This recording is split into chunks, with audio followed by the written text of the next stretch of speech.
In the heart of Arunachal Pradesh lies a hidden gem, a sanctuary of untouched beauty waiting to be discovered. Anini, a destination shrouded in mystery, where every turn unveils a new adventure, a new spectacle of nature's grandeur.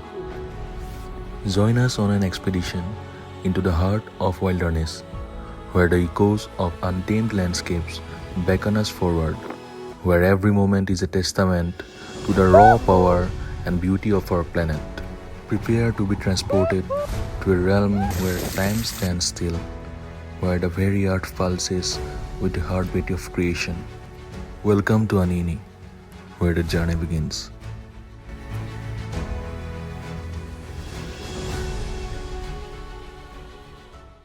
Hey guys, good morning. নতুন এটা ভিডিঅ'লৈ সকলোকে স্বাগতম। আজি ভিডিঅ'টো মই একদম বাইকৰ ওপৰৰ পৰা আৰম্ভ কৰিছোঁ। বহুত দিনৰ মই ৰাইডত ওলাইছোঁ মোৰ লগৰ কেইটামানৰ লগত। কোন কোন আছে ৰাইডত সেয়াও দেখুৱাম। চ' দেৰি নকৰোঁ, লগৰকেইটা আহি পালেহি, ৰাস্তাত ৰৈ আছে আৰু আমি গৈ থাকোঁ আৰু ভিডিঅ'টো আৰম্ভ কৰোঁ। আজি ৰাইডটোত আমাৰ লগত আছিল আবিৰৰ ৱাইফ কৃষ্ণাক্ষী, নৱদা, গীতাবা, পৰাণ, পল্লৱ, মুঠ 7টা। বাইকত তেল নাছিলেই। টিয়কৰ পৰা ওলাই আহি আমি হাঁহচৰা ডিপুত ফিল আপ কৰি ল'লোঁ। ঐ পৰাণ, এফালে। পৰাণৰ বাবে আমাৰ টিয়কৰ পৰা ওলোৱা বহুত দেৰি হ'ল। 8 বাজিলে আৰু আমি আহি পাইছোঁহি ভটিয়াপাৰাত চাহ খাবলৈ লৈছোঁ। আৰু একো খোৱা নাই। এইটো আটাইতকৈ ইনডিচিপ্লিন মানুহটোৱে কেমেৰাটো লৈ আছে। থেংক ইউ বাইক এফালে আছে। এই আমাৰ বাইকৰ 5টা বজাত লোৱা কথা। আবিয়ে ঠগিছে, এইটোৱে ঠগিছে।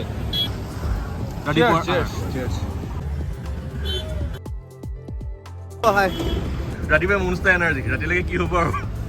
বাইকৰ ইঞ্জিনৰ বাবে পেট্ৰল, পেটৰ বাবে চাহ আৰু চকাৰ বাবে হাৱা।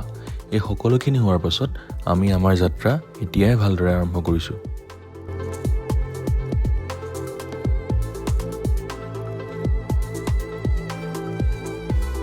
মৰাণ পালোহি। পৰাণৰ বাইকত অকণমান গণ্ডগোল, তাৰ ভুল কৰিছিলে। ঠিক হ'ল নাই? 34 দিবলগীয়া টায়াৰ পইচা 40 দি আহিছে। হোটেলে দি যাবে। ইহঁতিকেইটা চাওঁ গুচি দিয়া। ইহঁতিকেইটা খাই আছে। আমাৰ অৰ্ডাৰ দিছোঁ, আহিব। চ'ফাৰ চ'গুড। 10টা বাজিব হৈছে। মৰাণ অলপ দেৰি হৈ গ'ল। গধূলি ৰয়িং পালেহি আৰু 3-4 বজাৰ ভিতৰত। লেটছ গ'। খাই লওঁ, তাৰপিছত জাৰ্ণি কণ্টিনিউ কৰিছোঁ। খাই বৈ হ'ল। এতিয়া হেলমেট উৰাৰ মানে গোটেই কাহিনীটো চলি আছে। এই বাৰ হেলমেটটো উৰি গৈছিলে। সেইটো মানুহ যিটোৰ বাইকখন খুব বেয়া হৈ থাকে। ডিব্ৰুগড় বাইপাছ ৰৈ আছোঁ। লগৰ দুজন আহিব আৰু তাহাঁতলৈ ৰৈ আছোঁ। তাহাঁতক লগ কৰি যাম। তাহাঁতি আমাক জইন কৰাৰ কথা আছিলে, বাট বিশেষ কামত তাহাঁতি অলপ দেৰিকৈ জইন কৰিম বুলি কৈছে মোক। ৰাইড কৰা বতৰ একদম আচলতে 11টাৰ ওচৰে পাজৰে হৈছে সময়। যাওঁ, ৰয়িং পাবগৈ লাগিব আজি। শান্তনু আহিলে। বাইকত ইয়াৰখন খালী আছে, ত' এই টেণ্টটো বান্ধিব লাগিব এতিয়া। এটা টেণ্টে হ'ল আৰু এইটো লৈ যাব। শান্তনুহঁতক ডিব্ৰুগড়ত লগ কৰি আমি আমাৰ যাত্ৰা আকৌ আৰম্ভ কৰি দিলোঁ।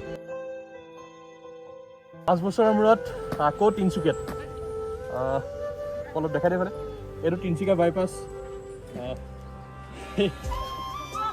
এইটো তিনিচুকীয়া বাইপাছ আৰু এইটোৱেই সেই বিখ্যাত বাইপাছটো য'ত মই প্ৰায় 3 বছৰ দিন ইয়াত থাকোঁতে সদায় গধূলি ফুৰিবলৈ আহিছিলোঁ। চ' আজি যেতিয়া বাইক চলাই আহি আছোঁ এইটো ৰাস্তাত, ত' গোটেই জেগাবোৰ দেখি মনত পৰি আছে। মানে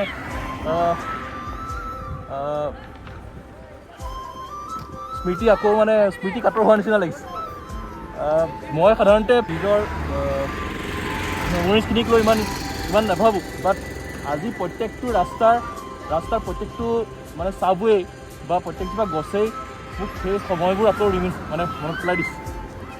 এণ্ড ইটছ গুড। ভাল লাগিছে আহি আকৌ। আমি গৈ আছোঁ আৰু প্ৰায় 3-4 ঘণ্টাৰ পাছত ৰয়িং পামগৈ। লেটছ গ', লাইফ গোজ অন। তিনিচুকীয়াৰ সৈতে মোৰ প্ৰায় 4 বছৰৰ সম্বন্ধ। এই 4 বছৰে চহৰখনে স্মৃতিৰ পেৰাটো আতি বান্ধিব পৰাকৈ বহু কিবাকিবি দিলে, বহু কিবাকিবি নিলে। জীৱনৰ অন্যতম ভাল সময়বোৰ এই চহৰৰ অলিয়ে গলিয়ে কটাইছোঁ। ক'ৰবাত যদি কেতিয়াবা কোনোবা ৰেষ্টুৰাঁত বহি চাহৰ ধোঁৱাৰ লগত উৰুৱাই দিছোঁ সময়, আন কেতিয়াবা আকৌ বাইপাছ নাইবা গুইজান ঘাটত পাৰ কৰিছোঁ নিবিড় আবেলিবোৰ। কৰ্তব্যৰ খাতিৰত লগ পাইছোঁ বহুজন, কোনোবা যদি দুদিনীয়া বন্ধু হৈছে, আন কোনোবা বুকুৰ আপোন। ককাই ভাই, বাই ভনী, বন্ধু, এই সম্বন্ধবোৰ নিগাজিকৈ ৰাখিব পৰাকৈ এই চহৰখনে দিছে বহু মানুহ। আপোন মানুহ, মোৰ নিজৰ মানুহ, সকলোকে মই মোৰ কৰি যদিও ৰাখিব পৰা নাই, স্মৃতিৰ কোনোবা চুকত তেওঁলোক এতিয়াও সজীৱ। তিনিচুকীয়াই মোক জীৱন কি শিকালে, সম্বন্ধ শিকালে, প্ৰেম, বিচ্ছেদ, বন্ধুত্ব, মৰম শিকালে, মোৰ ভুলবোৰো শিকালে। অন্ততঃ মানুহ হিচাপে পৰিণত হৈ উঠিবলৈ যথেষ্টখিনি দিলে। মই সুখী, এই চহৰখনক লৈ মই বিৰাটেই সুখী। যি নহ'লেও জীৱনৰ বিয়লি বেলাত কোনোবা ক্ষণত থানা চাৰিআলিত থিয় হৈও যদি মই মোক চাওঁ, মোৰ অতীত ৰোমন্থন কৰোঁ, মুখত হাঁহি বিৰিঙাবলৈ তাত থিয় হৈ থকা নিয়ন লাইটৰ খুঁটাকেইটাই যথেষ্ট। নাজানো মই ক'ত থাকিম বা কি কৰি থাকিম, কিন্তু মোৰ এটা অংশ সদায়ৰ বাবে চহৰখনত এৰি থৈ আহিলোঁ। মোৰ স্মৃতিৰ অৱশিষ্টৰ চাই এতিয়াও এই চহৰৰ অলিয়ে গলিয়ে।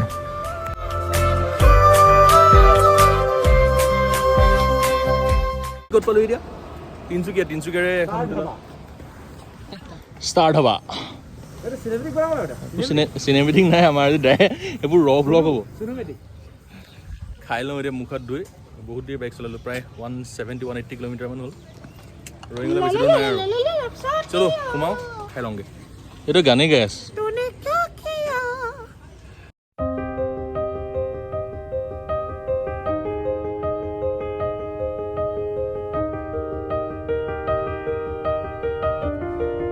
খাই বৈ হ'ল, now we are good to go.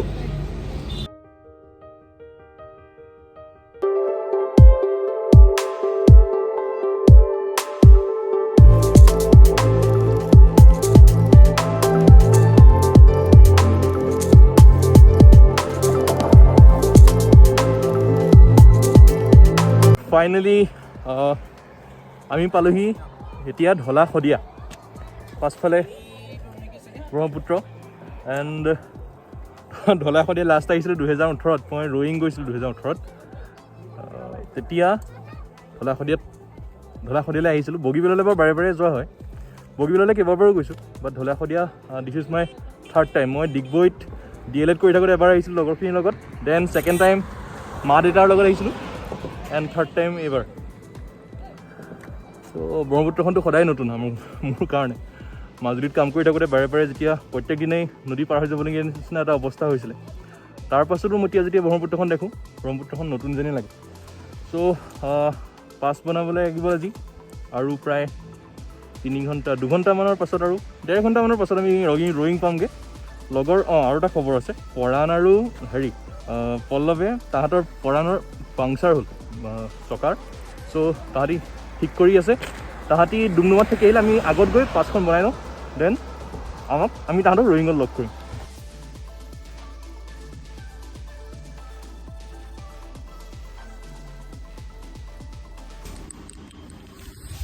দেখিছে উপায় নাই, পইচা ল'বলৈ আছিলে, কাৰণ অহা 3 দিন ধৰি কেছ নাথাকিব হাতত। পইচা ল'বলৈ আহিছিলোঁ, পালোহি শদিয়া। এতিয়া হাতত কেছ বহুত কম আছে, 200-300 টকাহে আছে, টেম্পৰেলি আউট অফ ছাৰ্ভিচ। উপায় নাই, বেলেগ অপশ্যন চাওঁ। ইয়াৰ পাছতে আমি ৰয়িং পালোগৈ, পইচাহে নাপালোঁ। তো এতিয়া পাছৰ কাৰণে আহিছোঁ। এইফালে অসম এণ্ড এইফালে অৰুণাচল। সময় হৈছে 3:33 এণ্ড এতিয়া ইয়াত আমি পাছ বনাম। চ' পাছ বনাই আছোঁ আমি, পল্লৱতৰ কাৰণে বনাইছোঁ আমি এতিয়া, কাৰণ সিহঁতি বহুত পাছত থাকি আহিলে হেৰিয়ৰ পাংচাৰ হোৱাৰ কাৰণে। পাই যামগৈ যদি দিনেই ৰয়িং সোমাওঁ, চ' ভালকৈ ৰেষ্ট কৰিব পাৰিম এতিয়া।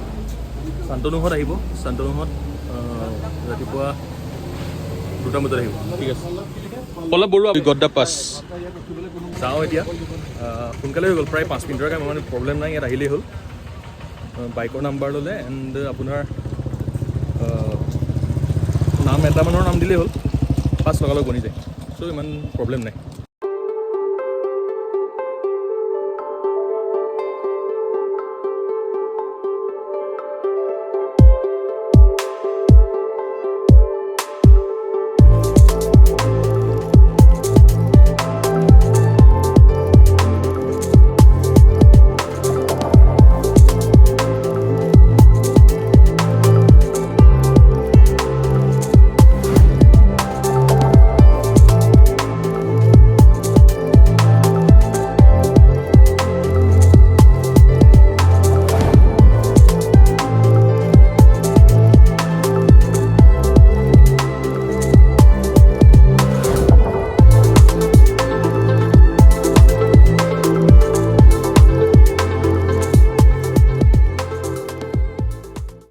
পাই গ'লোহি দেওপানী ৰিভাৰ।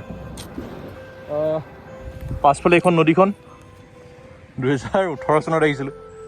সেই এতিয়া ইয়াত বহুত বেছি ইয়াতে ঘাঁহ বননি হৈ গ'ল। আগতে পূৰা পানী বৈ আছিলে, বহুত বেছি বৈ আছিলে, সোঁত বহুত আছিলে, এতিয়া গোটেই ঘাঁহ হৈ গ'ল। প্ৰায় 6 বছৰ মূৰত আহিছোঁ। আৰু এই এনেকুৱা মানতে মা আৰু মোৰ এই ফটোখন দেখাই দিছোঁ চাইডত চাওক, সেই ফটোখন ইয়াতে মৰা। 6 years পাছত আহিছোঁ। মানে আজি গোটেই জাৰ্ণিটো মেমৰি খুচৰি থকা হৈছে। ভাল লাগিছে বহুত দিনৰ মূৰত। ইয়াতে অলপ আগত পুলিচৰ চেকিং আছিলে, ত' চেকিঙত অলপ ধৰিলে মানে পইচা পাতি কিবা আনিছোঁ নেকি, কেছ আনিছোঁ নেকি, মদ যদি আনিছে সেইবোৰ চাইছে। বেলেগ বিশেষ একো নাই। আমি সোনকালে পালোহি। এইফালে ইয়াতে আমাৰ ৰিজৰ্টখন আছে। আমি এই হেৰিখনত আছোঁ, তোমাৰ এই নদীখনৰ ওপৰত থকা দলংখনত আছোঁ, গৈছোঁ। এতিয়া ভবা নাছিলোঁ নিজৰ বাইক লৈ ৰয়িঙৰ এই ব্ৰিজখনত এনেকৈ ৰমি বুলি। লাইফত আনএক্সপেক্টেড কথাবোৰেই আচলতে হৈ থাকে। সেইকাৰণে আচলতে আমি তাক জীৱন বুলি কওঁ। ভাল লাগিছে। ছানছেট হোৱাই নাই। এইফালে মোৰ মায়া, ফুল্লি লোডেড মায়া। যাওঁ এতিয়া ৰিজৰ্ট যাওঁ। ৰিজৰ্ট লৈ থোৱা আছে আমাৰ অলৰেডি। ইয়াত 3 বাছ ৰিজৰ্টত গৈ অলপ ফ্ৰেছ হৈ খোজকাঢ়ি ইয়ালৈকে ওলাই আহিম। ৰুম পালোহি, ফুৰাব লাগে।